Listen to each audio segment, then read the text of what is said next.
یا اس کے ساتھ کوئی فرشتہ ہی آتا؟ سن لیجئے، آپ تو صرف ڈرانے والے ہی ہیں اور ہر چیز کا ذمہ دار اللہ تعالیٰ ہے۔ کیا یہ کہتے ہیں کہ اس قرآن کو اسی نے گھڑا ہے؟ جواب دیجئے، پھر تم بھی اس کے مثل 10 صورتیں گھڑ لاؤ اور اللہ کے سوا جسے چاہو اپنے ساتھ بلا لو اگر تم سچے ہو۔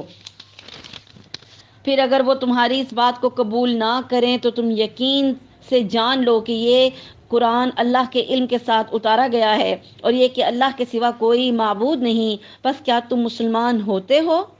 یہ سوال پوچھ رہے ہیں اللہ تعالیٰ کہ ان باتوں کو جاننے کے بعد کیا اب تم مسلمان ہوتے ہو؟ جو شخص دنیا کی زندگی اور اس کی زینت پر فریفتہ ہوا چاہتا ہے، قربان ہوتا ہے دنیا کی زندگی اور اس کی چیزوں پر، ہم ایسوں کو ان کے کل اعمال کا بدلہ یہیں بھرپور پہنچا دیتے ہیں۔ یعنی اگر وہ اچھے اعمال کرتے ہیں اور صرف دنیا کا فائدہ چاہتے ہیں تو ان کے اچھے اعمال کا بدلہ اللہ ان کو اسی دنیا میں دے دیتا ہے۔ یہاں انہیں کوئی کمی نہیں کی جاتی۔ ہاں، یہی وہ لوگ ہیں جن کے لیے آخرت میں سوائے آگ کے اور کچھ نہیں، اور جو کچھ انہوں نے یہاں کیا ہوگا وہاں سب ضائع ہے، اور جو کچھ ان کے اعمال تھے سب برباد ہونے والے ہیں۔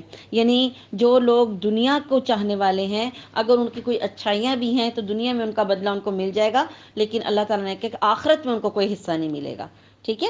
کیا وہ شخص جو اپنے رب کے پاس کی دلیل پر ہو اور اس کے ساتھ اللہ کی طرف کا گواہ ہو اور اس سے پہلے موسیٰ علیہ السلام کی کتاب گواہ ہو جو پیشوا اور رحمت ہے، اوروں کے برابر ہو سکتا ہے؟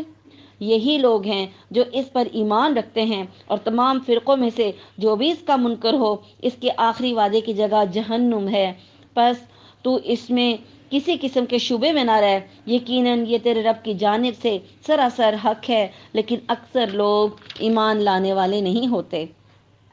اس سے بڑھ کر ظالم کون ہوگا جو اللہ پر جھوٹ باندھے؟ یہ لوگ اپنے پروردگار کے سامنے پیش کیے جائیں گے اور سارے گواہ کہیں گے کہ یہ وہ لوگ ہیں جنہوں نے اپنے پروردگار پر جھوٹ باندھا۔ خبردار ہو، اللہ کی لعنت ہے ظالموں پر۔ اور اللہ کی راہ سے روکتے ہیں اور اس میں برائی کجی تلاش کرتے ہیں، یہی آخرت کے منکر ہیں۔ نہ یہ لوگ دنیا میں اللہ کو ہرا سکے اور نہ کوئی ان کا حمایتی اللہ کے سوا ہوا، ان کے لیے عذاب دگنا کیا جائے گا۔ نہ یہ سننے کی طاقت رکھتے تھے اور نہ ہی یہ دیکھتے تھے۔ یہی ہیں جنہوں نے اپنا نقصان خود کر لیا اور وہ سب کچھ خود ان سے کھو گیا جو انہوں نے گھڑ رکھا تھا۔ یعنی جن بتوں کے اوپر آسرا کر کے بیٹھے تھے، جن کو اللہ کے اوتار سمجھتے تھے، جن کو سمجھتے تھے اللہ کے ہمارے سفارشی ہوں گے، وہ سب ان سے گم ہو گئے۔ بے شک یہی لوگ آخرت میں زیاں کار ہوں گے۔ یقیناً جو لوگ ایمان لائے اور انہوں نے کام بھی اچھے اچھے کیے، اپنے پالنے والے کی طرف جھکتے رہے، وہی جنت میں جانے والے ہیں جہاں وہ ہمیشہ رہنے والے ہیں۔ ان دونوں فرقوں کی مثال اندھے، بہرے اور دیکھنے سننے والے جیسی ہے۔ کیا یہ دونوں مثال میں برابر ہیں؟ کیا پھر بھی تم نصیحت حاصل نہیں کرتی؟ بالکل ایسے ہی کہ ایک بندہ جو دیکھ سکتا ہے اور ایک بندہ جو اندھا ہے، تو آپ خود سوچیں کہ وہ جو دیکھنے والا ہے اور ایک اندھا برابر تو نہیں نہ ہو سکتے۔ دیکھنے والا یہاں سے جائے گا، اپنا کام کر کے واپس آ جائے گا، لیکن ایک اندھا ہے، وہ کبھی دروازے سے ٹکرائے گا، کبھی کرسی سے ٹکرائے گا، اور ٹکرا کے وہ کامیاب بھی نہیں لوٹ سکے گا کیونکہ اس کو تو دکھائی نہیں دے رہا، وہ تو محتاج ہے۔ تو یہ دو بندوں کی مثال ہے، ایک جو حق کو سمجھتا ہے اس کو حق دکھائی دیتا ہے، اور ایک وہ جو حق کو نہیں سمجھتا اس کو کچھ دکھائی نہیں دیتا۔ دونوں برابر نہیں ہو سکتے۔ یقیناً ہم نے نوح علیہ السلام کو اس کی قوم کی طرف رسول بنا کر بھیجا۔ میں تمہیں صاف صاف ہوشیار کر دینے والا ہوں کہ تم صرف اللہ ہی کی عبادت کرو، مجھے تو تم پر دردناک دن کے عذاب کا خوف ہے۔ اس کی قوم کے کافروں کے سرداروں نے جواب دیا کہ ہم تو تجھے اپنے جیسا انسان ہی دیکھتے ہیں، اور تیرے تابعداروں کو بھی ہم دیکھتے ہیں کہ یہ لوگ واضح طور پر سوائے نیچ لوگوں کے اور کوئی نہیں، یعنی غریب، غربا، مسکین، ایسے لوگ ہیں، کوئی نہیں جو بے سوچے سمجھے تمہاری پیروی کر رہے ہیں۔ ہم تو تمہاری کسی قسم کی برتری اپنے اوپر نہیں دیکھ رہے، بلکہ ہم تو تمہیں جھوٹا سمجھ رہے ہیں۔ نوح علیہ السلام نے کہا، میری قوم والو، مجھے بتاؤ تو، اگر میں اپنے رب کی طرف سے کسی دلیل پر ہوا اور مجھے اس نے اپنے پاس کی کوئی رحمت عطا کی ہو، پھر وہ تمہاری نگاہوں میں نہ آئی، تو کیا زبردستی میں اسے تمہارے گلے میں مونڈ دوں، حالانکہ تم اس سے بیزار ہو؟ میری قوم والو، میں تم سے اس پر کوئی مال نہیں مانگتا، میرا ثواب تو صرف اللہ تعالیٰ کے ہاں ہے، نہ میں ایمان والوں کو اپنے پاس سے نکال سکتا ہوں، انہیں اپنے رب سے ملنا ہے، لیکن میں دیکھتا ہوں کہ تم لوگ جہالت کر رہے ہو۔ کیونکہ نوح علیہ السلام کی قوم بھی مشرکین تھی، اور یہ پہلی قوم تھی جس نے شرک کی ابتدا کی تھی۔ میری قوم کے لوگوں، اگر میں ان مومنوں کو اپنے پاس سے نکال دوں تو اللہ کے مقابلے میں میری مدد کون کر سکتا ہے؟ کیا تم کچھ بھی نصیحت نہیں پکڑتے؟ یہ اس وجہ سے بھی تھا کہ نبی کریم صلی اللہ علیہ وسلم کے پاس جو لوگ آتے تھے، مشرکین مکہ، سرداران قریش اور اس طرح کے لوگ تھے، ان کو بھی یہ اعتراض ہوتا تھا کہ نبی کریم صلی اللہ علیہ وسلم کے پاس زیادہ تر جو لوگ آتے ہیں، جو ایمان قبول کرتے ہیں، اسلام قبول کرتے ہیں، وہ کون سے لوگ ہوتے ہیں؟ غریب ہوتے ہیں یا غلام ہوتے ہیں، ٹھیک ہے؟ اور ان کو یہ تکلیف ہوتی ہے ہم ان کے ساتھ کیسے بیٹھیں، ہم امیر، ان کا ایک اپنا ایک تکبر تھا، وہ ان لوگوں کے ساتھ بیٹھنا بھی پسند نہیں کرتے تھے۔ تو اللہ کے نبی کو بتایا جا رہا ہے کہ یہی کنڈیشن نوح علیہ السلام کے ساتھ بھی تھی، ان کی قوم کا بھی یہ ایشو تھا کہ وہ غریبوں سے نفرت کرتے تھے اور ان کے ساتھ بیٹھنا پسند ہی نہیں کرتے تھے، ٹھیک ہے؟ میں تم سے نہیں کہتا، نوح علیہ السلام اب آگے کہتے ہیں، میں تم سے نہیں کہتا کہ میرے پاس اللہ کے خزانے ہیں، سنو، میں غیب کا علم بھی نہیں رکھتا، نہ میں یہ کہتا ہوں کہ میں کوئی فرشتہ ہوں، نہ میرا یہ قول ہے کہ جس پر تمہاری نگاہیں ذلت سے پڑ رہی ہیں انہیں اللہ تعالیٰ کوئی نعمت دے گا ہی نہیں، ان کے دل میں جو ہے اسے اللہ ہی خوب جانتا ہے، اگر میں ایسی کوئی بات کہوں تو یقیناً میرا شمار کیا ہو جائے گا؟ ظالموں میں ہو جائے گا۔ نوح علیہ السلام نے اپنی قوم کو جواب دیا، ٹھیک ہے، کہ تم مجھے جو بھی سمجھو، میں اللہ تعالیٰ کے حکم کا پابند ہوں، ان لوگوں کے دلوں کے اندر جو بھی بات ہے وہ اللہ بہتر جانتا ہے، میں ان کو یہاں سے نہیں نکال سکتا، ٹھیک ہے؟ قوم کے لوگوں نے کہا، اے نوح، تو نے ہم سے بحث کر لی، ٹھیک ہے؟ اب اینڈ انہوں نے یہ بات کی، کیا اینڈ پہ کہا، اور 950 سال نوح علیہ السلام نے کوشش کی کہ ان کی قوم سدھر جائے، مگر وہ لوگ نہیں سدھرے۔ ایک نسل ختم ہوئی، دوسری نسل ختم ہوئی، تیسری 9 نسلیں گزر گئیں، پر یہ لوگ نہیں سدھرے۔ انہوں نے کہا، تم نے ہم سے بہت بحث کر لی، اب تو جس چیز سے ہمیں دھمکا رہا ہے وہ ہمارے پاس لے آ۔ یعنی جیسے ہر نبی نے کہا اللہ کے عذاب سے ڈرو، قیامت کا دن آئے گا، اللہ کے غضب سے ڈرو، تو انہوں نے کہا اب تم جس چیز سے ہمیں ڈرا رہے ہو اس کو لے آؤ، اگر تو سچوں میں ہے۔ جواب دیا، اسے بھی تو اللہ ہی لائے گا۔ نوح علیہ السلام نے اپنی قوم کا جواب دیا، وہ بھی میں تھوڑی لا سکتا ہوں، اس کو کون لائے گا؟ اللہ لائے گا اگر وہ چاہے، اور ہاں، تم اسے ہرا نہیں سکتے، اللہ کو تم نہیں ہرا سکتے، ٹھیک ہے؟ تمہیں میری خیر خواہی کچھ بھی نفع نہیں دے سکتی، یعنی میں تمہارا جتنا بھی بھلا چاہوں تمہیں کوئی فائدہ نہیں ہوگا، گو میں کتنی ہی بار تمہاری خیر خواہی میں کیوں نہ چاہوں، بشرط یہ کہ اللہ کا ارادہ تمہیں گمراہ کرنے کا ہو، وہی تم سب کا پروردگار ہے اور اسی کی طرف تم لوٹائے جاؤ گے۔ کیا یہ کہتے ہیں کہ اسے خود ہی گھڑ لیا ہے؟ تو جواب دے کہ اگر میں نے اسے گھڑ لیا ہو تو میرا گناہ مجھ پر ہے اور میں ان گناہوں سے بری ہوں جو تم کر رہے ہو۔ نوح کی طرف وہی بھیجی گئی کہ تیری قوم میں سے جو ایمان لا چکے ان کے سوا اب اور کوئی ایمان لائے گا ہی نہیں، بس تو ان کے کاموں پر غمگین نہ ہو۔ نوح علیہ السلام اپنی قوم کے لیے، ان کی اصلاح کے لیے اتنی دل میں محبت رکھتے تھے، اتنا دل میں خیال رکھتے تھے کہ ان کے لیے رویا کرتے تھے کہ ان کا نام نوح پڑ گیا، رونے والا، یہاں تک کہ 950 سال گزارے اور اللہ تعالیٰ نے اینڈ پہ ان کو بتا دیا کہ بس جتنے لوگوں نے ایمان لانا تھا لے آئے، اب کوئی ایمان نہیں لائے گا، ٹھیک؟ اور اب کیا ہے، تو ان کے کاموں پر غمگین نہ ہو، کیونکہ یہ لوگ دھمکاتے تھے، نوح علیہ السلام کو اذیت دیتے تھے۔ اور ایک کشتی ہماری آنکھوں کے سامنے اور ہماری وحی سے تیار کر، اور ظالموں کے بارے میں ہم سے کوئی بات چیت نہ کر، وہ پانی میں ڈبو دیے جانے والے ہیں، ٹھیک ہے؟ اب اللہ تعالیٰ نے ان کو بتا دیا کہ ہماری ایک کشتی ہماری آنکھوں کے سامنے تیار کرو اور وحی کے مطابق کرو۔ تو وہ جیسے کشتی بنانی تھی، اللہ نے ان کو طریقہ سکھایا وحی کے ذریعے، کیسے تختے جوڑنے ہیں، کیسے اس کی لکڑی کو جمع کر کے کاٹنا اور سارا کچھ کرنا ہے۔ تو وہ اللہ تعالیٰ نے خود اپنی یعنی وحی کے ذریعے ہدایات بھیج بھیج کے ایک کشتی تیار کروائی اور بتا دیا کہ اس میں صرف مومن بیٹھیں گے، باقی سارے ڈبو دیے جائیں گے۔ اور نوح علیہ السلام کشتی بنانے لگے، ان کی قوم کے جو سردار ان کے پاس سے گزرتے وہ ان کا مذاق اڑاتے۔ ان کی قوم میں یہ شرک کے بعد یہ دوسری چیز تھی، یہ مذاق اڑاتے تھے، انہوں نے مذاق اڑانا شروع کر دیا۔ اس کی وجہ ہے کہ کشتی کا وہاں کام ہی نہیں تھا، کیونکہ وہاں نہ دریا نہ سمندر، تو کشتی چلانی کہاں ہے؟ وہ نوح علیہ السلام کا مذاق اڑانے لگے کہ کشتی تو بنا رہے ہو، پانی کہاں سے لاؤ گے اتنا جس پہ یہ تیرے گی چلے گی؟ ٹھیک ہے، وہ کہتے اگر تم ہمارا مذاق اڑاتے ہو تو ہم بھی تم پر ایک دن ہنسیں گے جیسے تم ہم پر ہنستے ہو۔ ظاہر ہے دکھ ہوتا ہے نا آپ پہ کوئی ہنسے تو پھر دل کرتا ہے کبھی ایسا وقت آئے ہمیں بھی اللہ موقع دے، ہم بھی ان پہ ہنس کے دکھائیں ان کو۔ تو انہوں نے بھی جواب دیا ہنس لو، ایک وقت آئے گا جب ہم تم پہ ہنسیں گے، ٹھیک ہے۔ تمہیں بہت جلد معلوم ہو جائے گا کہ کس پر عذاب آتا ہے، اور جو اسے رسوا کرے اس پر ہمیشگی کی سزا اتر آئے گی، یہاں تک کہ جب ہمارا حکم آ پہنچا اور تنور ابلنے لگا۔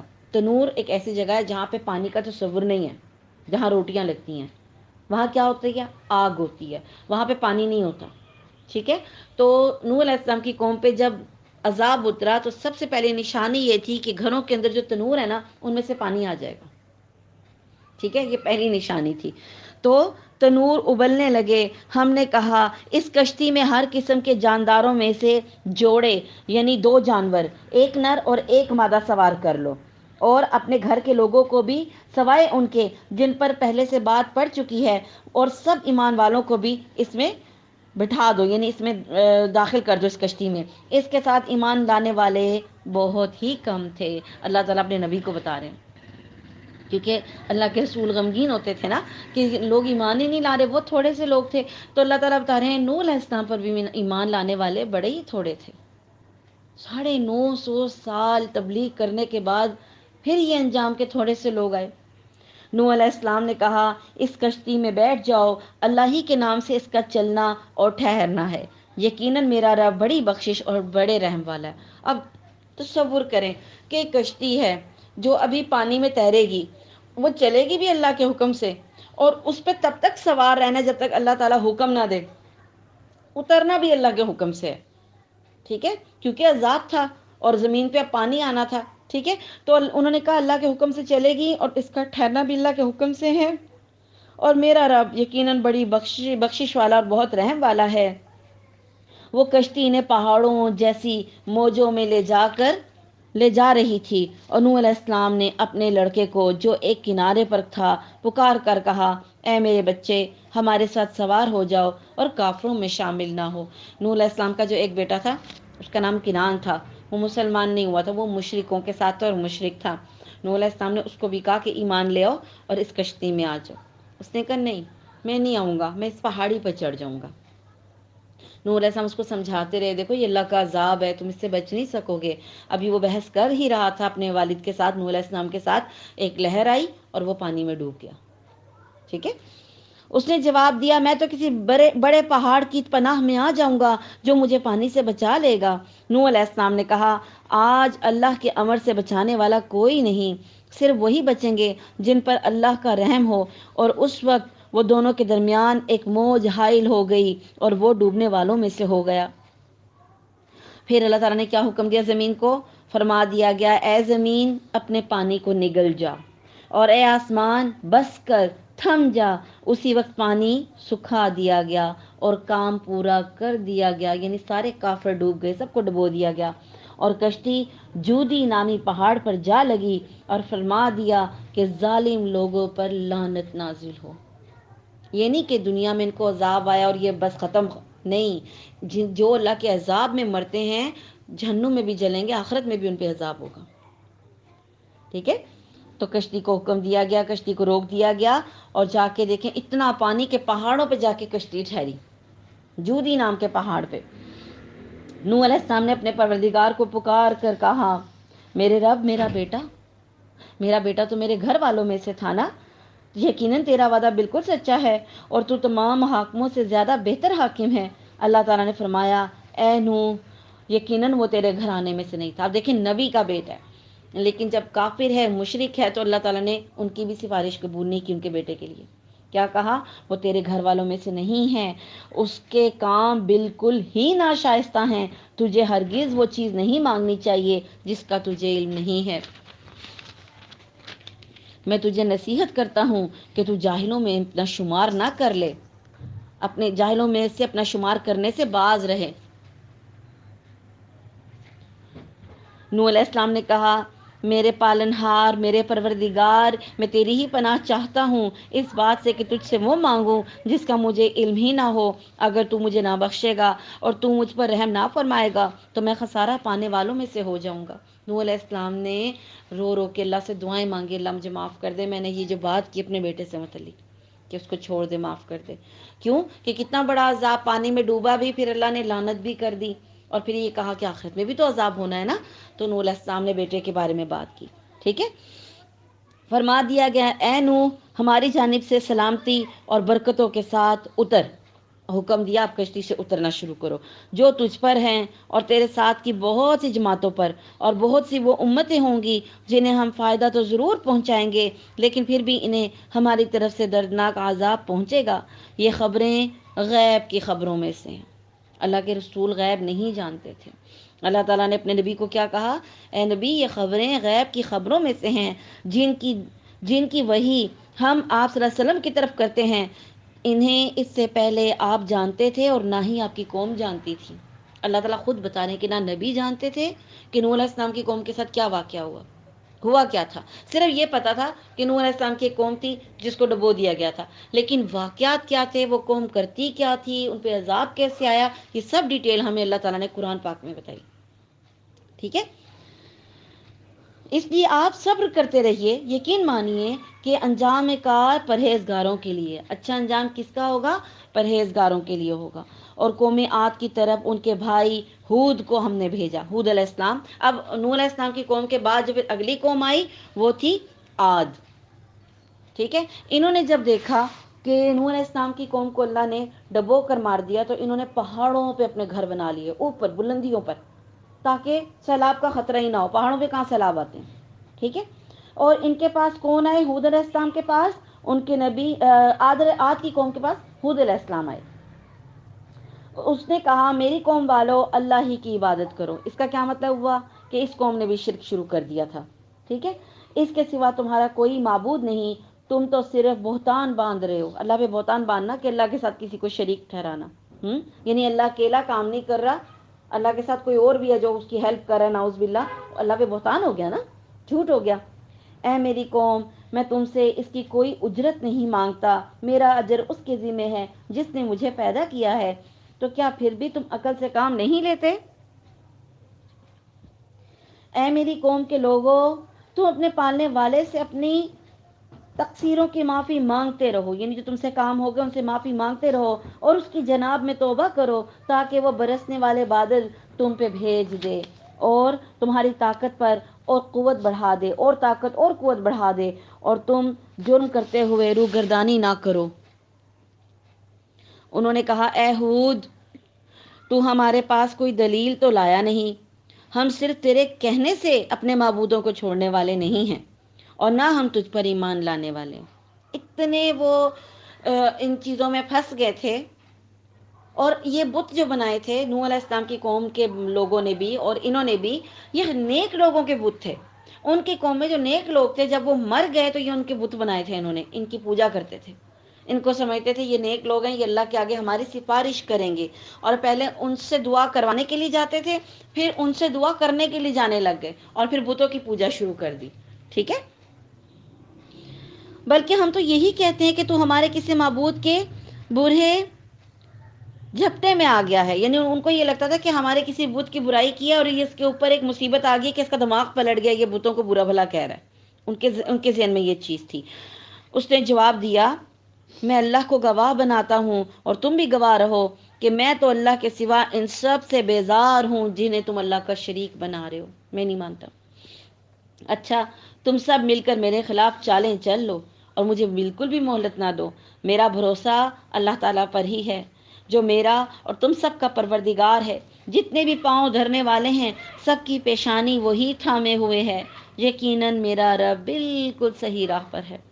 پس اگر تم روگردانی کرو تو کرو، میں تو تمہیں وہ پیغام پہنچا چکا جو دے کر مجھے تمہاری طرف بھیجا گیا ہے، میرا رب تمہارے قائم مقام اور لوگوں کو کر دے گا، تم اس کا کچھ بھی بگاڑ نہ سکو گے، یقیناً میرا پروردگار ہر چیز پر نگہبان ہے۔ اور جب ہمارا حکم آ پہنچا تو ہم نے ہود کو اس کے مسلمان ساتھیوں کو اپنی خاص رحمت سے نجات عطا فرمائی اور ہم نے ان سب کو سخت عذاب سے بچا لیا۔ یہ تھی قوم عاد جنہوں نے اپنے رب کی آیتوں کا انکار کیا اور اس کے رسولوں کی نافرمانی کی اور ہر ایک سرکش نافرمان کے حکم کی تابع داری کی۔ دنیا میں بھی ان کے پیچھے لعنت لگا دی گئی اور قیامت کے دن بھی دیکھ لو قوم عاد نے اپنے رب سے کفر کیا، ہود کی قوم عاد پر لعنت ہو، دوری ہو۔ اور قوم سمود کی طرف ان کے بھائی صالح علیہ السلام کو بھیجا۔ اس نے کہا اے میری قوم، تم اللہ کی عبادت کرو، اس کے سوا کوئی تمہارا معبود نہیں۔ اسی نے تمہیں زمین سے پیدا کیا ہے اور اسی نے اس زمین میں تمہیں بسایا ہے، پس تم اس سے معافی طلب کرو اور اس کی طرف رجوع کرو، بے شک میرا رب قریب اور دعاؤں کا قبول کرنے والا ہے۔ انہوں نے کہا اے صالح، اس سے پہلے تو ہم تجھ سے بہت کچھ امیدیں لگائے ہوئے تھے، کیا تو ہمیں ان کی عبادت سے روک رہا ہے جن کی عبادت ہمارے باپ دادا کرتے چلے آئے ہیں؟ ہمیں تو اس دین میں حیران کن شک ہے جس کی طرف تو ہمیں بلا رہا ہے۔ یعنی ان کو یہ حیرت ہوتی تھی کہ اتنے سارے بت بیکار ہیں، یہ کیا بات ہوئی کہ یہ ان بتوں کی پوجا نہ کی جائے، صرف ایک اللہ کی پوجا۔ یعنی ان کو اس چیز میں حیرت ہوتی تھی۔ اس نے جواب دیا کہ اے میری قوم کے لوگوں، ذرا بتاؤ تو، اگر میں اپنی رب کی طرف سے کسی مضبوط دلیل پر ہوا اور اس نے مجھے اپنے پاس کی رحمت عطا کی ہو، پھر اگر میں اس کی نافرمانی کروں تو کون ہے جو اس کے مقابلے میں میری مدد کرے؟ تم تو میرا نقصان ہی بڑھا رہے ہو۔ اے میری قوم والو، یہ اللہ کی بھیجی ہوئی اونٹنی ہے اور تمہارے لیے ایک معجزہ ہے۔ ان کی قوم نے یہ معجزہ خود مانگا تھا۔ انہوں نے کہا تھا کہ ان پہاڑوں پہ، کیونکہ اونٹ صحرا کا جانور ہے، پہاڑوں پہ اونٹ کا کوئی کام نہیں، یہ قوم بھی پہاڑوں پہ آباد تھی۔ انہوں نے کہا کہ اس پہاڑوں پہ سے ایک اونٹنی نکال کے دو جس کا بچہ ہو، اور اللہ کے حکم سے پہاڑوں کے بیچ میں سے ایک اونٹنی آئی اور ان لوگوں کے سامنے اونٹنی نے بچہ دیا۔ ٹھیک ہے، پھر وہ اونٹنی ان کے علاقوں میں پھرنے لگ گئی، کھانے پینے لگ گئی، اور پھر جو صالح علیہ السلام تھے انہوں نے کیا کہا کہ تمہارے لیے ایک معجزہ ہے، اب تم اسے اللہ کی زمین میں کھاتی ہوئی چھوڑ دو اور اسے کسی طرح کی ایذا نہ پہنچاؤ، اس کو نقصان نہ دینا، ورنہ فوری عذاب تمہیں پکڑ لے گا۔ کیونکہ ان کو شک ہو گیا تھا یہ اس اونٹنی کے ساتھ کچھ کریں گے گڑبڑ، اس کو مار نہ دیں، کیونکہ انہیں تکلیف ہوتی تھی، اونٹنی کھیتیوں میں پھر رہی ہے، اس کو منع ہی نہیں کر سکتے تھے، اللہ کی اونٹنی تھی، فصل کھا جائے، پانی پی جائے، وہ روک ہی نہیں سکتے تھے۔ ٹھیک ہے، تو ان کو شک تھا کہ یہ کہیں اس کو اونٹنی کو تکلیف نہ دیں، تو انہوں نے پہلے منع کیا، پھر بھی ان لوگوں نے اس اونٹنی کے پاؤں کاٹ دیے،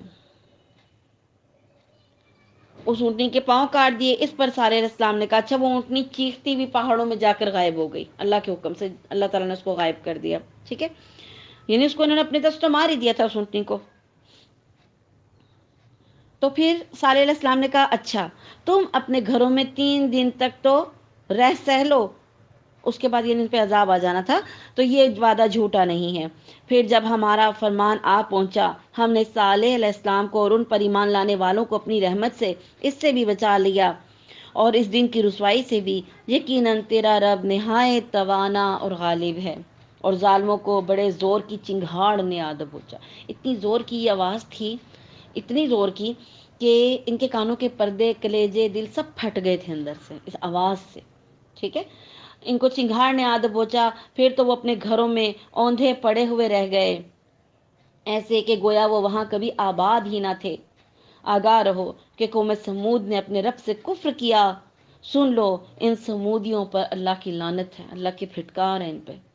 اور ہمارے بھیجے ہوئے پیغمبر ابراہیم علیہ السلام کے پاس خوشخبری لے کر پہنچے، ہمارے بھیجے ہوئے یعنی فرشتے ابراہیم علیہ السلام کے پاس خوشخبری لے کر پہنچے اور سلام کہا، انہوں نے بھی جواب میں سلام دیا اور بغیر کسی تاخیر کے گائے کا بھنا ہوا بچڑا لے آئے۔ ابراہیم علیہ السلام بہت مہمان نواز تھے، جب بھی کوئی مہمان آتا تھا فوراً سے اس کے لیے کھانے کا انتظام کرنے لگ جاتے تھے۔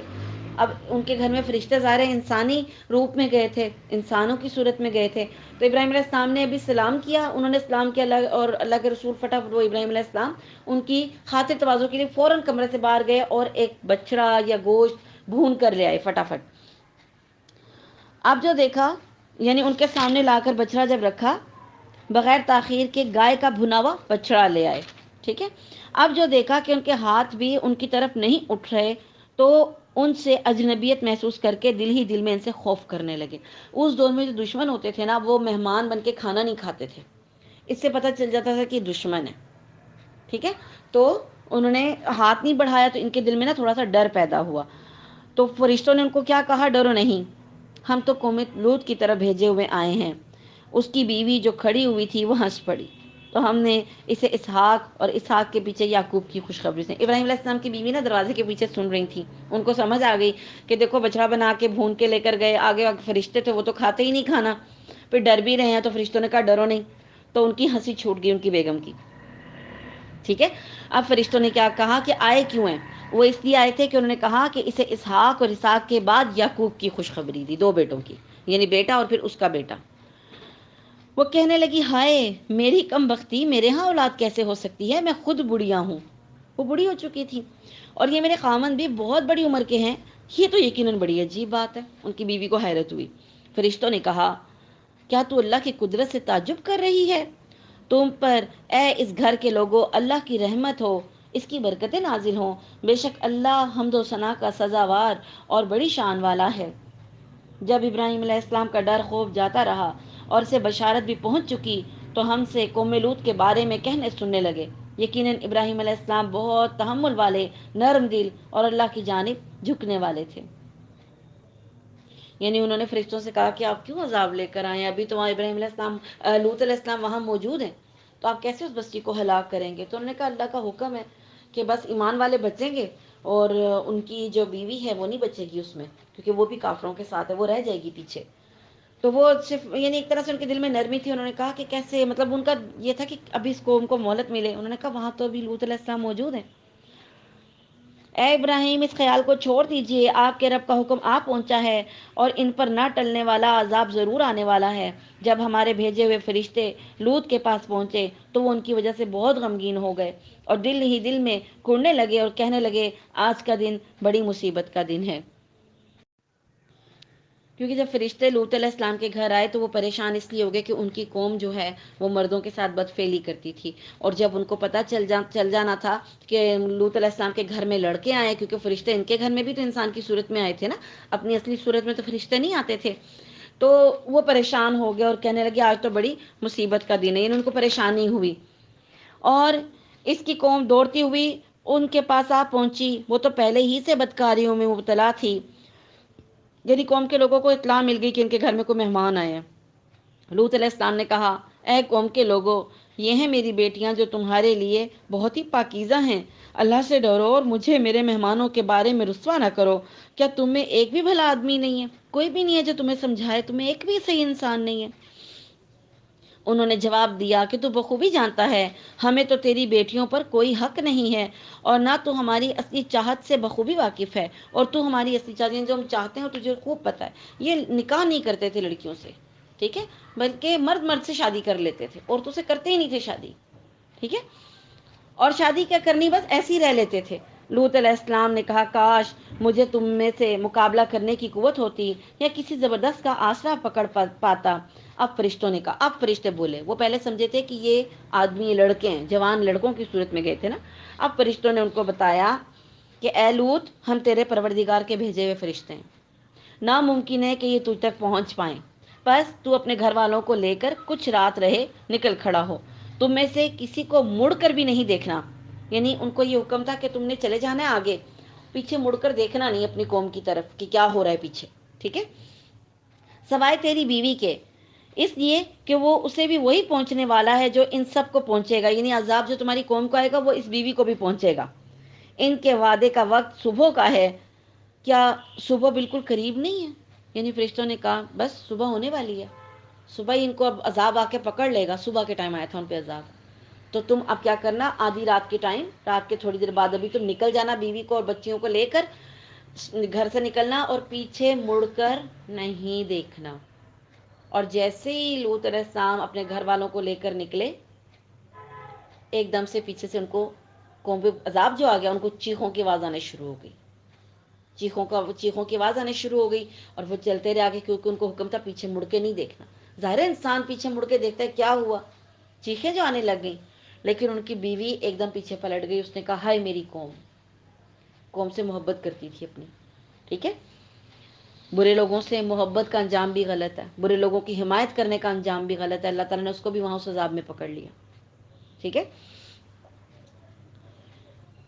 پھر جب ہمارا حکم آ پہنچا، ہم نے اس بستی کو زیر و زبر کر دیا، اوپر کا حصہ نیچے کر دیا، نیچے کا اوپر کر دیا، ایسے پلٹ گئی، اور ان پر کنکریلے پتھر برسائے جو تہ بتہ تھے. اوپر سے آسمانوں سے پتھر آ کے ان کو لگے. پہلے کیا کیا؟ فرشتوں نے بستی اٹھائی، آسمانوں پہ لے گئے، آسمانوں کی طرف، اوپر سے الٹی کر کے نیچے پھینک دی. پھر جو لوگ بچ گئے ان پہ پتھروں کی بارش ہوئی. ٹھیک. تیرے رب کی طرف سے نشاندار وہ پتھر تھے اور ان ظالموں سے کچھ بھی دور نہ تھے. جس کے نام کا پتھر تھا اسی کو جا کے لگتا تھا، وہ اس میں مر جاتا تھا. آگ کے پتھر، کیونکہ جب سپیڈ سے پتھر نیچے آتے تھے ان کو آگ لگ جاتی تھی. اور وہ آگ کے پتھر گولے. زلزلے آئے، اسی وقت زلزلے بھی آنے شروع ہو گئے. ظاہر زمین اٹھی تو زلزلہ بھی آیا، پلٹی پھینکی گئی، پھر آگ کے پتھر آئے، پھر کیا ہوا؟ لاوا نکل آیا، ظاہر آگ جو لگ گئی زمین میں، اور پھر ان ساروں کو اللہ تعالیٰ نے ڈبو دیا، وہاں پہ مار دیا ان کو. پھر ہم نے مدین والوں کی طرف ان کے بھائی شعیب علیہ السلام کو بھیجا. ان سے کہا ہے میری قوم اللہ کی عبادت کرو، اس کے سوا تمہارا کوئی معبود نہیں، اور تم ناپ تول میں بھی کمی نہ کرو. میں تو تمہیں آسودہ حال دیکھ رہا ہوں اور مجھے تم پر گھیرنے والے دن کے عذاب کا خوف ہے. اے میری قوم، ناپ تول انصاف کے ساتھ پوری کرو، لوگوں کو ان کی چیزیں کم کر کے نہ دو، زمین میں فساد اور خرابی نہ مچاؤ. اللہ تعالیٰ کا حلال کیا ہوا جو بچ رہے تمہارے لیے بہت ہی بہتر ہے اگر تم ایمان والے ہو. میں تم پر کچھ نگہبان اور داروغہ نہیں ہوں. انہوں نے جواب دیا، اے شعیب، کیا تیری نماز تجھے یہی حکم دیتی ہے کہ ہم اپنے باپ دادوں کی معبودوں کو چھوڑ دیں، ہم اپنے مالوں میں جو کچھ چاہیں اس کا کرنا بھی چھوڑ دیں؟ تو بڑا ہی باوقار اور نیک چلن آدمی ہے. طنز کرنے لگ گئے. اچھا، تم تو بہت نیک ہو، ہم برے ہیں، یہ تمہاری نماز تمہیں سکھاتی ہے کہ تم اپنے باپ دادا کے دین کے خلاف کھڑے ہو جاؤ. تم تو نمازی بن جاؤ، جیسے ہم کہتے ہیں نا تو نماز پڑھتا ہے پھر غلط کام کر رہا ہے. تو ان کی قوم کے لوگوں نے بھی شعیب علیہ السلام کو یہ باتیں کی. کہا، شعیب علیہ السلام نے جواب دیا، اے میری قوم، دیکھو تو اگر میں اپنے رب کی طرف سے روشن دلیل لے کر آیا ہوں اور اس نے مجھے اپنے پاس سے بہترین روزی دے رکھی ہے، میرا یہ ارادہ بالکل نہیں کہ تمہارے خلاف کر کے خود اس چیز کی طرف جھک جاؤں جس سے تمہیں روک رہا ہوں. میرا ارادہ تو اپنی طاقت بھر اصلاح کرنے کا ہے. میری توفیق اللہ ہی کی مدد سے ہے، اسی پر میرا بھروسہ ہے اور اسی کی طرف میں رجوع کرتا ہوں. اور اے میری قوم کے لوگوں، کہیں ایسا نہ ہو کہ تم کو میری مخالفت ان عذابوں کا مستحق بنا دے جو قوم نوح، قوم ہود اور قوم صالح کو پہنچے ہیں. اور قوم لوط تو تم سے کچھ دور بھی نہیں، ابھی کچھ ہی عرصہ پہلے ان کا معاملہ تم نے دیکھا. قوم لوط کے بعد یہ قوم آئی تھی نا، اور وہ اجڑی ہوئی بستی وہ لوگ دیکھتے بھی تھے. ٹھیک ہے. تم اپنے رب سے استغفار کرو اور اس کی طرف توبہ کرو، یقین مانو کہ جو میرا رب بڑی مہربانی والا اور بہت ہی محبت کرنے والا ہے. اللہ کیوں مارے گا کسی کو اس طریقے سے؟ وہ تو بڑا پیار کرتا ہے اپنے بندوں سے. انہوں نے کہا، اے شعیب، تیری اکثر باتیں تو ہماری سمجھ میں ہی نہیں آتی. اب مجھے بتائیں اس میں کیا سمجھنے والی بات تھی؟ یہ تو سب کی سمجھ میں آتی بات ہے لیکن ان کو نہیں آتی تھی. وہ کہتے تھے، اور ہم تو تجھے اپنے اندر بہت کمزور پاتے ہیں. یعنی تم کیا ہو جو ہمیں سکھا رہے ہو؟ ہم اتنے بڑے بزنس مین ٹائپ کے لوگ ہیں، کاروبار کرتے ہیں، تجارت کرتے ہیں، مال کماتے ہیں، تم ہمیں سکھاؤ گے کہ کاروبار کیسے کرنا ہے؟ تکبر سے باتیں کرنے لگے. اور جملہ کیا بولتے ہیں؟ ہم تو تمہیں کمزور پاتے ہیں، اگر تیرے قبیلے کا خیال نہ ہوتا تو ہم تو تجھے سنسار کر دیتے. ٹھیک ہے.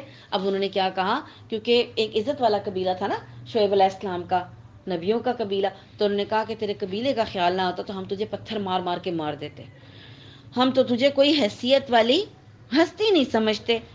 شعیب علیہ السلام نے جواب دیا، ہے میری قوم کے لوگوں، کیا تمہارے نزدیک میرے قبیلے کے لوگ اللہ سے بھی زیادہ عزت والے ہیں؟ یعنی اللہ کی عزت نہیں کر رہے، اللہ تعالیٰ نے مجھے بھیجا ہے، میری قوم کی، میری قبیلے کی عزت کر رہے ہو. تم نے تو اسے پس پش ڈال دیا ہے، لیکن میرا رب جو کچھ تم کر رہے ہو سب کو گھیرے ہوئے ہے. اے میری قوم کے لوگوں، اب تم اپنی جگہ عمل کیے جاؤ، میں بھی عمل کر رہا ہوں. تمہیں ان قریب معلوم ہو جائے گا کہ کس کے پاس وہ عذاب آتا ہے جو اسے رسوا کر دے اور کون ہے جو جھوٹا ہے. تم انتظار کرو، میں بھی تمہارے ساتھ انتظار کرتا ہوں. جب ہمارا حکم یعنی عذاب آ پہنچا، ہم نے شعیب کو اور ان کے ساتھ تمام مومنوں کو اپنی خاص رحمت سے نجات بخشی، اور ظالموں کو سخت چنگھاڑ کے عذاب نے دھر دبوچا۔ ان کو بھی چنگھاڑ سے مارا گیا تھا، جس سے وہ اپنے گھروں میں ہی اوندھے پڑے رہ گئے۔ انہیں اتنی زور کی چیخ تھی، کانوں پہ ہاتھ رکھا، نیچے گرے، وہیں مر گئے، گھر سے باہر بھی نہیں بھاگ سکے۔ ٹھیک ہے، گویا وہ ان گھروں میں کبھی بسے ہی نہ تھے، ایسے ان کے گھر ہو گئے جیسے یہاں کبھی کوئی رہتا ہی نہیں تھا۔ آگاہ رہو، مدین کے لیے بھی ویسی ہی دوری ہے جیسی دوری سمود کو ہوئی، یعنی جیسے ان پہ لعنت پہنچی اسی طرح اہل مدین کو بھی۔ اور یقیناً ہم نے ہی موسیٰ کو اپنی آیات اور روشن دلیلوں کے ساتھ بھیجا تھا فرعون اور اس کے سرداروں کی طرف، پھر بھی ان لوگوں نے فرعون کے احکام کی پیروی کی، اور فرعون کا کوئی حکم درست تھا ہی نہیں۔ وہ تو قیامت کے دن اپنی قوم کا پیش رو ہو کر ان سب کو دوزخ میں جا کھڑا کرے گا۔ خود تو جائے گا ہی جہنم میں، اپنی پوری قوم کو بھی ساتھ لے کے جائے گا فرعون، اور وہ بہت ہی برا گھاٹ ہے جس پر وہ لا کھڑے کیے جائیں گے۔ ان پر تو اس دنیا میں بھی لعنت چپکا دی گئی، اور قیامت کے دن بھی برا انعام ہے جو دیا گیا۔ بستیوں کی یہ بعض خبریں جنہیں ہم تیرے سامنے بیان کر رہے ہیں، ان میں بعض تو موجود ہیں اور بعض بستیوں کی فصلیں کٹ گئی ہیں، یعنی کچھ بھی نہیں بچا ان کا۔ ہم نے ان پر کوئی ظلم نہیں کیا، بلکہ خود انہوں نے ہی اپنے اوپر ظلم کیا، اور انہیں ان کے معبودوں نے کوئی فائدہ نہ پہنچایا جنہیں وہ اللہ کے سوا پکارا کرتے تھے، جبکہ تیرے پروردگار کا حکم آ پہنچا، بلکہ اور ان کا نقصان ہی انہوں نے بڑھا دیا۔ تیرے پروردگار کی پکڑ کا یہی طریقہ ہے کہ جب وہ بستیوں کے رہنے والے ظالموں کو پکڑتا ہے، بے شک اس کی پکڑ دکھ دینے والی اور نہایت سخت ہے۔ یقیناً اس میں ان لوگوں کے لیے نشان عبرت ہے جو قیامت کے عذاب سے ڈرتے ہیں۔ وہ دن جس میں سب لوگ جمع کیے جائیں گے، اور وہ دن جس میں سب حاضر کیے جائیں گے، اسے ہم جو ملتوی کرتے ہیں وہ صرف ایک مدت معین تک ہے۔ جس دن وہ قیامت آ جائے گی، مجال نہ ہوگی کہ اللہ کی اجازت کے بغیر کوئی بات بھی کر سکے، سو ان میں کوئی بھی بدبخت ہوگا اور کوئی نیک بخت ہوگا۔ لیکن جو بدبخت ہوئے وہ دوزخ میں ہوں گے اور چیخیں گے، چلائیں گے۔ جس دن وہ آ جائے گی، مجال نہ ہوگی کہ اللہ کی اجازت کے بغیر کوئی بات بھی کر لے، سو ان میں کوئی بدبخت ہوگا اور کوئی نیک بخت۔ لیکن جو بدبخت ہوئے وہ دوزخ میں ہوں گے، وہاں چیخیں گے، چلائیں گے، اور وہیں ہمیشہ رہنے والے ہیں جب تک آسمان زمین برقرار ہیں، سوائے اس وقت کے جو تمہارا رب چاہے۔ یقیناً تیرا رب جو کچھ چاہے کر گزرتا ہے۔ لیکن جو نیک بخت کیے گئے وہ جنت میں ہوں گے، جہاں ہمیشہ رہیں گے جب تک آسمان و زمین باقی رہے، مگر جو تیرا پروردگار چاہے۔ یہ بے انتہا بخشش ہے۔ اس لیے آپ ان چیزوں سے شک و شبے میں نہ رہیں جنہیں یہ لوگ پوج رہے ہیں۔ ان کی پوجا تو اس طرح ہے جس طرح ان کے باپ دادوں کو اس سے پہلے تھی۔ ہم ان سب کو ان کا پورا پورا حصہ بغیر کسی کمی کے دینے والے ہیں۔ یقیناً ہم نے موسیٰ علیہ السلام کو کتاب دی، لیکن پھر اس میں اختلاف کیا گیا۔ اگر پہلے ہی آپ کے رب کی بات صادر نہ ہو گئی ہوتی تو یقیناً ان کا فیصلہ کر دیا جاتا۔ انہیں تو اس میں سخت شبہ ہے، یعنی قیامت کے آنے میں۔ یقیناً ان میں سے ہر ایک جب ان کے روبرو ہو جائے گا تو آپ کا رب اسے اس کے اعمال کا پورا پورا بدلہ دے گا۔ بے شک وہ جو کر رہے ہیں ان سے وہ باخبر ہے۔ پس آپ جمے رہیے جیسا کہ آپ کو حکم دیا گیا ہے، اور وہ لوگ بھی آپ کے ساتھ توبہ کر چکے ہیں۔ خبردار تم حد سے نہ بڑھنا، اللہ تعالیٰ تمہارے اعمال کا دیکھنے والا ہے۔ دیکھو ظالموں کی طرف ہرگز نہ جھانکنا، دیکھو ظالموں کی طرف ہرگز نہ جھکنا، ورنہ تمہیں بھی دوزخ کی آگ لگ جائے گی، اور اللہ کے سوا تمہارا مددگار نہ کھڑا ہو سکے گا اور نہ تم مدد دیے جاؤ گے۔ دن کے دونوں سروں پر نماز برپا رکھ، اور رات کی کئی ساعتوں میں بھی۔ یقیناً نیکیاں برائیوں کو دور کر دیتی ہیں۔ یہ نصیحت ہے، کس کے لیے؟ نصیحت پکڑنے والوں کے لیے۔ ٹھیک ہے، اگر آپ نیکی کرتے ہیں تو وہ آپ کے اندر سے برائیوں کو ختم کر دیتی ہے، اور نماز کا حکم دیا جا رہا ہے۔ آپ صبر کرتے رہیے، یقیناً اللہ تعالیٰ نیکی کرنے والوں کا اجر ضائع نہیں کرتا۔ بس کیوں نہ تم سے پہلے زمانے کے لوگوں میں سے ایسے اہل خیر لوگ ہوئے جو زمین میں فساد پھیلانے سے روکتے، سوائے ان چند کے جنہیں ہم نے ان میں سے نجات دی تھی۔ ظالم لوگ تو اس چیز کے پیچھے پڑ گئے ہیں جس میں انہیں آسودگی دی گئی اور وہ گنہگار تھے۔ آپ کا رب ایسا نہیں ہے کہ کسی بستی کو ظلم سے ہلاک کر دے اور وہاں کے لوگ نیکوکار ہوں۔ اگر آپ کا پروردگار چاہتا تو سب لوگوں کو ایک ہی راہ پر ایک گروہ کر دیتا، وہ تو برابر اختلاف کرنے والے ہی رہیں گے، سوائے ان کے جن پر آپ کا رب رحم فرمائے۔ انہیں تو اسی لیے پیدا کیا ہے، اور آپ کے رب کی یہ بات پوری ہے کہ میں جہنم کو جنوں اور انسانوں سب سے پر کر دوں گا۔ رسولوں کے سب احوال ہم آپ کے سامنے آپ کے دل کی تسکین کے لیے بیان کر رہے ہیں۔ آپ کے پاس اس صورت میں بھی حق پہنچ چکا جو نصیحت اور واعظ ہے مومنوں کے لیے۔ ایمان نہ لانے والوں سے کہہ دیجئے کہ تم اپنے طور پر عمل کیے جاؤ، ہم بھی عمل میں مشغول ہیں، تم بھی انتظار کرو، ہم بھی انتظار کرتے ہیں۔ زمینوں اور آسمانوں کا علم غیب اللہ تعالیٰ ہی کو ہے، تمام معاملات کا رجوع بھی اسی کی جانب ہے، بس تجھے اسی کی عبادت کرنی چاہیے اور اسی پر بھروسہ رکھنا چاہیے۔ جو کچھ تم کرتے ہو اللہ تعالیٰ اس سے بے خبر نہیں ہے۔ جی الحمدللہ، یہاں ہماری سورہ ہود جو ہے وہ کمپلیٹ ہو گئی۔ آگے سورہ یوسف شروع ہو رہی ہے۔ یہ سورت جو ہے یہ بھی مکی ہے اور اس کے 12 رکوع ہیں۔ اعوذ باللہ من الشیطان الرجیم۔ الف لام را، یہ روشن کتاب کی آیتیں ہیں۔ یقیناً ہم نے اس قرآن کو عربی زبان میں نازل فرمایا ہے تاکہ تم سمجھ سکو۔ ہم آپ کے سامنے بہترین بیان پیش کرتے ہیں اس وجہ سے کہ ہم نے آپ کی جانب یہ قرآن وحی کے ذریعے نازل کیا ہے، اور یقیناً آپ اس سے پہلے بے خبروں میں سے تھے۔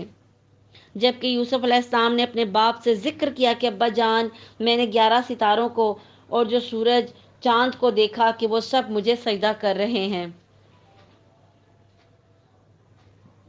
یعقوب علیہ السلام نے کہا، پیارے بچے، اپنے اس خواب کا ذکر اپنے بھائیوں سے نہ کرنا، ایسا نہ ہو کہ وہ تیرے ساتھ کوئی فریب کاری کریں، شیطان تو انسان کا کھلا دشمن ہے۔ یہ یعقوب علیہ السلام کے بیٹے تھے یوسف علیہ السلام، اور یہ ان کا ذکر ہے، اور ان کے 11 بھائی تھے، 11 بھائی تھے یعنی یہ، اور جن میں سے یہ 2 ایک والدہ سے تھے، بنیامین اور یوسف علیہ السلام، اور باقی دوسری والدہ سے تھے۔ تو وہ جو بڑے بھائی تھے وہ اپنے اس چھوٹے بھائی سے حسد کرتے تھے، اس وجہ سے کہ ان کو زیادہ پیار ملتا تھا۔ جیسے بعض بچوں کو ہم زیادہ پیار کرتے ہیں، ان کی کچھ ایسی خوبیاں ہوتی ہیں جو ماں باپ کو اچھی لگتی ہیں۔ ویسے ماں باپ کے لیے تو سارے بچے برابر ہوتے ہیں، لیکن کوئی کام ایسا ہوتا ہے بچوں میں جو ان کو الگ کرتا ہے۔ تو یوسف علیہ السلام جو تھے ان سے ان کے والد زیادہ پیار کرتے تھے، تو اس کی وجہ سے انہوں نے جب یہ خواب دیکھا کہ 11 ستارے اور سورج اور چاند ان کو سجدہ کریں، تو انہوں نے کہا یہ خواب جو ہے اپنے بھائیوں سے بیان نہ کرنا۔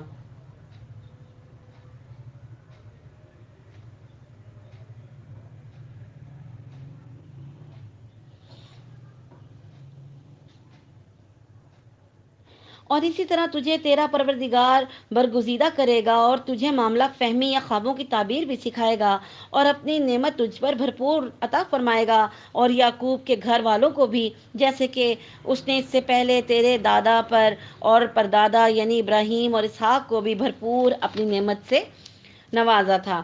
یقیناً تیرا رب بہت بڑے علم والا اور زبردست حکمت والا ہے۔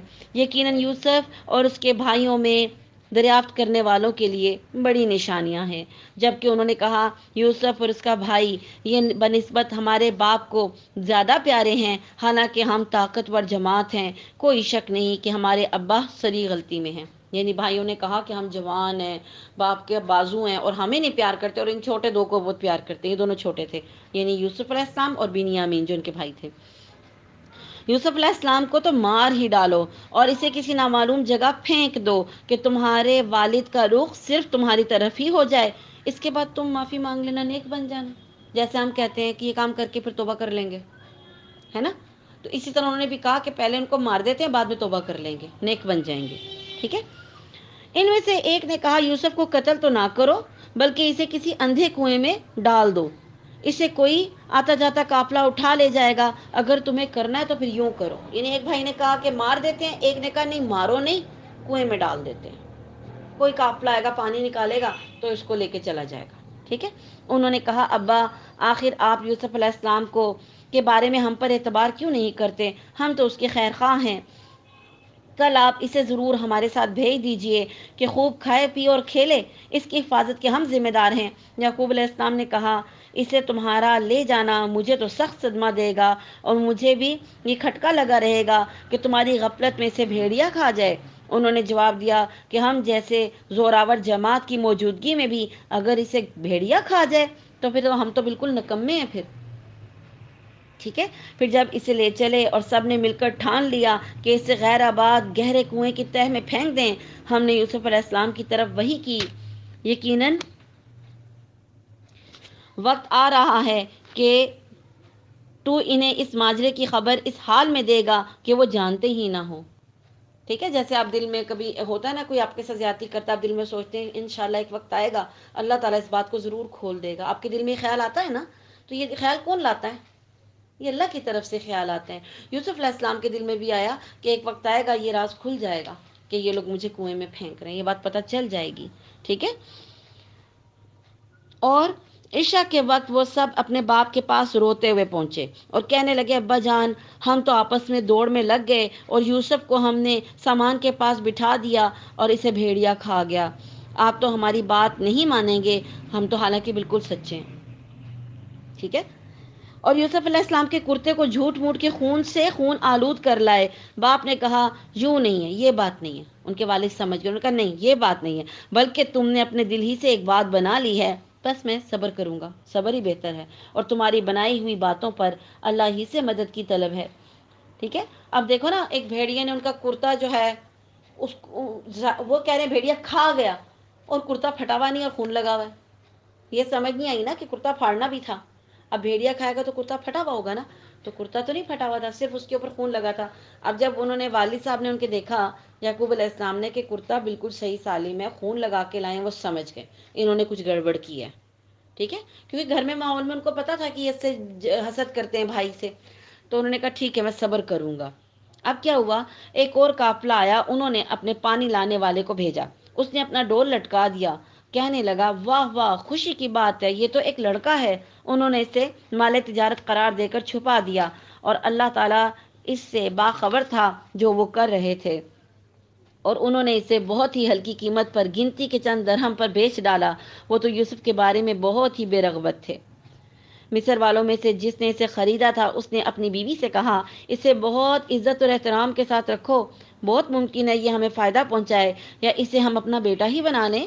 یوں ہم نے مصر کی سرزمین میں یوسف علیہ السلام کا قدم جما دیا کہ ہم اسے خواب کی تعبیر کا کچھ علم سکھا دیں۔ اللہ اپنے ارادے پر غالب ہے، لیکن اکثر لوگوں کو پتہ نہیں ہے۔ اور جب یوسف علیہ السلام پختگی کی عمر کو پہنچ گئے تو ہم نے اسے قوت فیصلہ اور علم دیا۔ ہم نیکوکاروں کو اسی طرح بدلہ دیتے ہیں۔ اس عورت نے جس کے گھر میں یوسف تھے، یوسف کو بہلانا پھسلانا شروع کیا، اور وہ اپنے نفس کی نگرانی چھوڑ دے اور دروازے بند کر کے کہنے لگی، لو آ جاؤ۔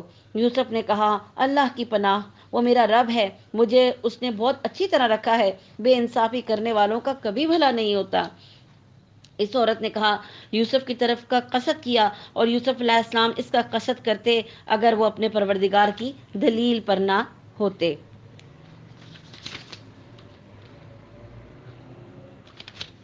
اگر وہ اپنے پروردگار کی دلیل نہ دیکھتے۔ یوں ہی ہوا، اس واسطے کہ ہم نے اس سے برائی اور بے حیائی دور کر دیں، بے شک وہ ہمارے چنے ہوئے بندوں میں سے تھا۔ دونوں دروازے کی طرف دوڑے، اور اس عورت نے یوسف کا کرتا پیچھے کی طرف سے کھینچ کر پھاڑ ڈالا، اور دروازے کے پاس ہی عورت کا شوہر دونوں کو مل گیا، تو کہنے لگی، وہ شخص جو تیری بیوی کے ساتھ برا ارادہ کرے، بس اس کی سزا یہی ہے کہ اسے قید کر دیا جائے یا کوئی اور دردناک سزا دی جائے۔ یوسف علیہ السلام نے کہا، یہ عورت ہی مجھے پھسلا رہی تھی۔ اس عورت کے قبیلے ہی کے ایک شخص نے گواہی دی کہ اگر اس کا کرتا آگے سے پھٹا ہوا ہے تو عورت سچی ہے، اور اگر یوسف علیہ السلام جھوٹ بولنے والوں میں سے ہیں، ورنہ یوسف علیہ السلام جھوٹ بولنے والوں میں سے ہیں، اور اگر اس کا کرتا پیچھے کی جانب سے پھاڑا گیا ہے تو عورت جھوٹی ہے اور یوسف علیہ السلام سچے ہیں۔ خاوند نے جو دیکھا تو یوسف کا کرتا پیچھے سے پھٹا تھا، تو صاف کہہ دیا کہ یہ تو تم عورتوں کی چال بازی ہے، بے شک تمہاری چال بازی بہت بڑی ہے۔ یوسف علیہ السلام اب اس بات کو آتی جاتی کرو، یعنی انہوں نے یوسف کو کہا یوسف اب اس بات کو آتی جاتی کرو، یعنی اس کو اگنور کرو، اور عورت سے کہا تو بھی اپنے گناہ سے توبہ کر، بے شک تو گناہ گاروں میں سے ہے۔ اور شہر کی عورتوں میں چرچا ہونے لگا کہ عزیز کی بیوی اپنے جوان غلام کو اپنا مطلب نکالنے کے لیے بہلانے پھسلانے میں لگی رہتی ہے، ان کے دل میں یوسف علیہ السلام کی محبت بیٹھ گئی ہے، ہمارے خیال میں تو وہ صریح گمراہی میں ہے۔ اس نے جب ان کی اس پرفریب غیبت کا حال سنا تو انہیں بلوا لیا اور ان کے لیے ایک مجلس مرتب کی، اور ان میں سے ہر ایک کو چھری دی اور کہا کہ اے یوسف ان کے سامنے چلے آؤ۔ ان عورتوں نے جب اسے دیکھا تو بہت بڑا جانا اور اپنے ہاتھ کاٹ لیے، اور زبان سے نکل گیا کہ اللہ، یہ انسان تو ہرگز نہیں، یہ تو یقیناً کوئی بزرگ فرشتہ ہے، یعنی اتنے خوبصورت ہی یوسف علیہ السلام۔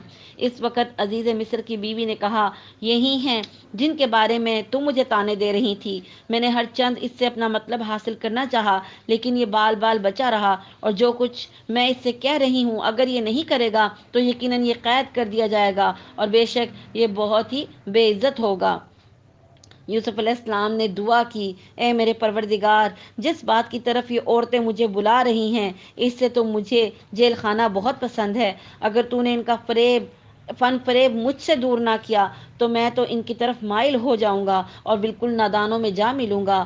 اس کے رب نے اس کی دعا قبول کر لی اور ان عورتوں کے داؤ پیچ اس سے پھیر دیے، یقیناً وہ سننے والا اور جاننے والا ہے۔ پھر ان تمام نشانیوں کے دیکھ لینے کے بعد بھی انہیں یہی مصلحت معلوم ہوئی کہ یوسف کو کچھ مدت کے لیے جیل خانے میں رکھیں۔ ان کے ساتھ ہی دو اور جوان بھی جیل لائے گئے۔ ان میں سے ایک نے کہا، اب ان دونوں نے ایک خواب دیکھا، جو غلام تھے، جو قیدی تھے نا، ان میں سے ایک نے خواب دیکھا اور کہا کہ میں اپنے آپ کو شراب نچوڑتے میں نے دیکھا ہے خواب میں۔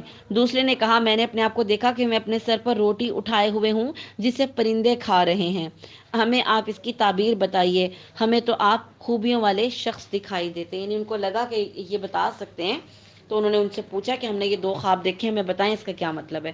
یوسف علیہ السلام نے کہا تمہیں جو دکھایا جاتا ہے اس کے تمہارے پاس پہنچنے سے پہلے ہی میں تمہیں یوسف علیہ السلام نے کہا تمہیں جو کھانا دیا جاتا ہے اس کے تمہارے پاس پہنچنے سے پہلے ہی میں تمہیں اس کی تعبیر بتا دوں گا، یہ سب اس علم کی بدولت ہے جو مجھے میرے رب نے سکھایا ہے۔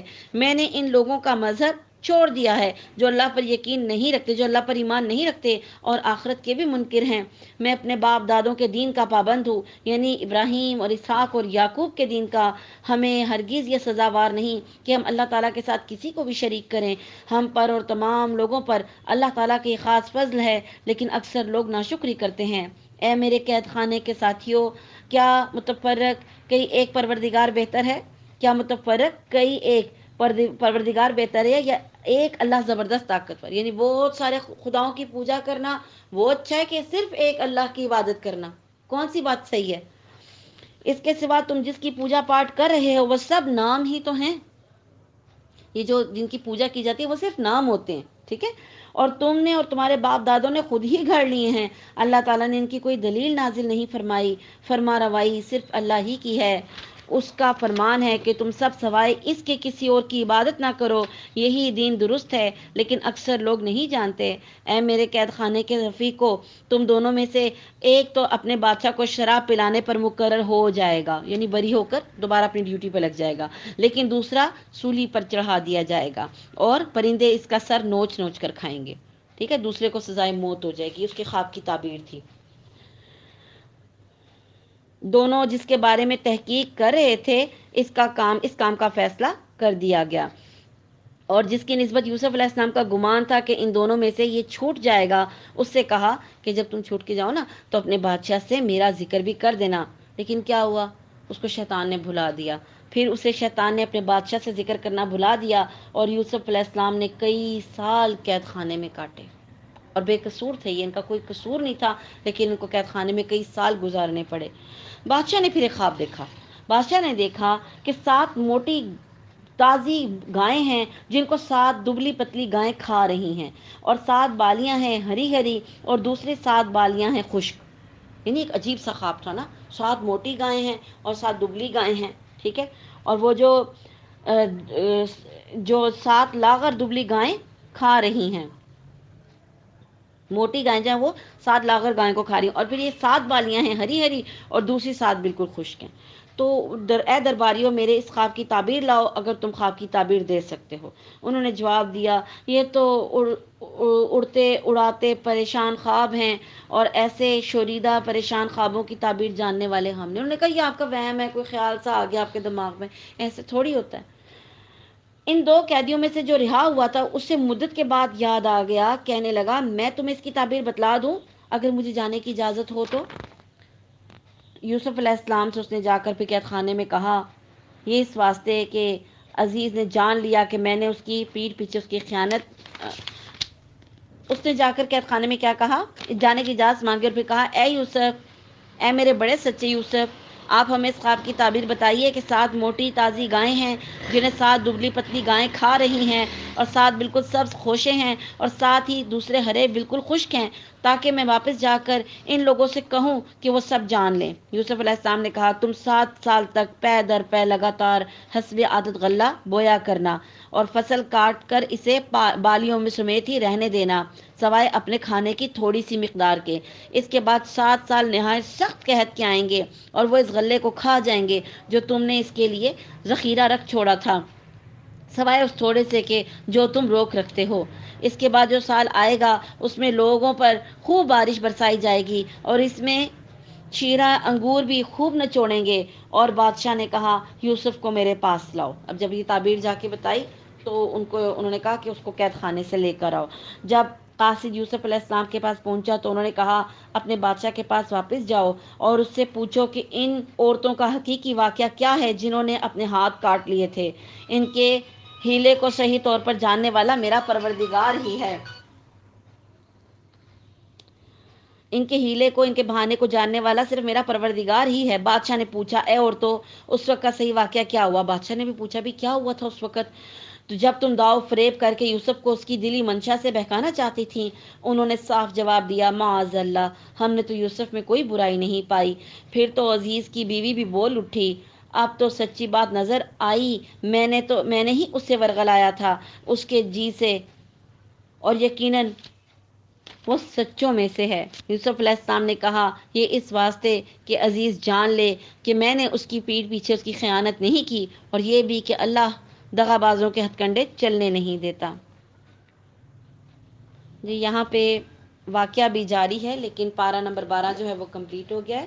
باقی کا واقعہ انشاءاللہ تعالی کل پارہ نمبر 13 میں پڑھیں گے۔ اللہ تعالیٰ سے دعا ہے جو کچھ ہم نے پڑھا اس پر اللہ تعالیٰ ہمیں عمل کرنے کی توفیق عطا فرمائے، دین کی صحیح سمجھ دے، جو واقعات انبیاء کے قوموں کے ہم نے پڑھے ہیں اس سے ہمیں نصیحت حاصل ہو اور ہماری زندگی عملی طور پر بدل جائے۔ تقبل منا انک انت السمیع العلیم، سبحانک رب العزت عما یصفون، وسلام علی المرسلین والحمد للہ رب العالمین۔ السلام علیکم ورحمۃ اللہ وبرکاتہ۔